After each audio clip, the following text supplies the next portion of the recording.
Ketika makmum sudah selesai membaca Al-Fatihah, kemudian apakah dia menunggu imam selesai membaca surat, ataukah kita juga membaca surah? Bagaimana kalau surah yang makmum baca berbeda dengan imam? Dalam sholat, makmum dengan imam, kita bisa lihat kondisinya. Pertama, ayat-ayat yang mengisyaratkan, bahkan hadis, mengisyaratkan dalam kondisi makmum mendengarkan bacaan imam ya. Di antaranya misal, jika dibacakan Al-Quran, dibacakan, jadi ada fokus. Anda memang jadi objek untuk dibacakan Qurannya. Anda diam, berhenti. Nah, itu lebih kepada diam, fokus, berhenti. Misal sedang ngobrol nih. Saya bacakan misalnya Anda objek bacaannya, maka Anda diam, menyimak. Makanya ketika khutbah kenapa diminta? Karena Anda jadi objek dari khotib. Diajak bicara kan tidak sopan.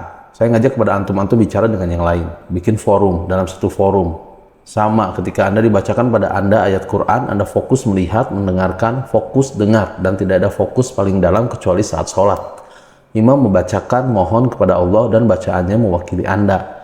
Makanya ketika diperdengarkan kepada Anda diam, simak baik-baik. Ketika bacaan diperdengarkan kepada Anda diam, simak baik-baik. Maka Nabi menyampaikan, makmum imam dijadikan untuk diikuti. Bacaan imam itu bisa mewakili bacaan makmum. Ketika Anda menyimak, mendengarkan, nah, apa bagian yang disimak itu? Bacaan-bacaan Quran dari sebagian yang disimak ini ada yang diikuti. Apa diantaranya? Al-Fatihah, Al-Fatihah. Tidak sempurna sholat seseorang ketika bisa baca Al-Fatihah. Dia tinggalkan Al-Fatihahnya. Ini maksudnya dalam sholat berjamaah, imam baca Al-Fatihah. Makmum punya peluang. Makanya mohon maaf ya, mohon maaf, imam itu tolong beri kesempatan pada makmum untuk bisa setidaknya memiliki waktu jeda. Untuk bisa mengikuti bacaan imam dalam Al-Fatihah. Anda bisa berjedakan dalam setiap ayat. Misal, Alhamdulillahi Rabbil Alamin.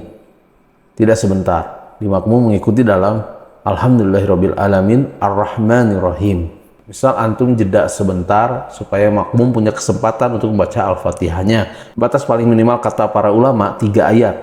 Kalau antum baca dari Bismillah sampai Ar-Rahmanir-Rahim, kenapa boleh 3 ayat? Karena ayat terpendek dalam satu surah Al-Quran, surah terpendek di Quran, adalah diukur dengan 3 ayat. Karena surat terpendek 3 ayat, maka setiap surah dipandang cukup ketika dibacakan 3 ayat dengan kadar yang sama dengan Al-Kausar. Kalau Anda sudah Ar-Rahmanir-Rahim, imam baca surah, Anda diam, simak di sini, dengarkan. Dengarkan itu yang dimaksudkan Al-Fatihah, diikuti, adapun surah-surahnya Anda dengarkan dan simak dengan baik-baik. Paham sampai sini?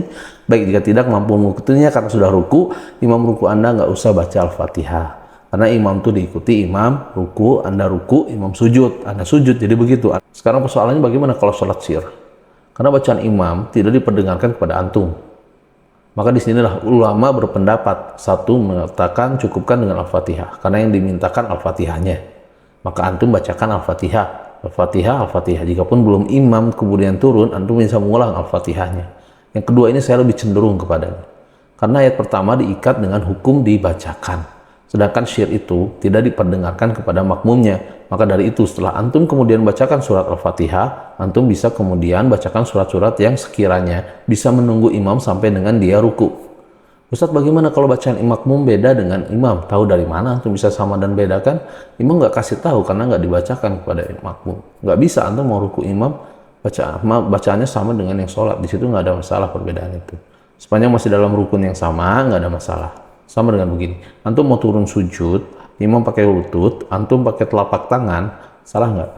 Tidak, karena posisinya sama-sama. Mau sujud dan diberikan kesempatan, hal yang menggunakan perangkat bisa berbeda.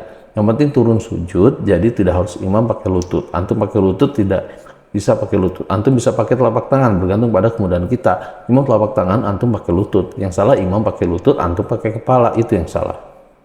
Jelas ya, di dalam konteks ini itu disilahkan seperti tadi yang kami sampaikan.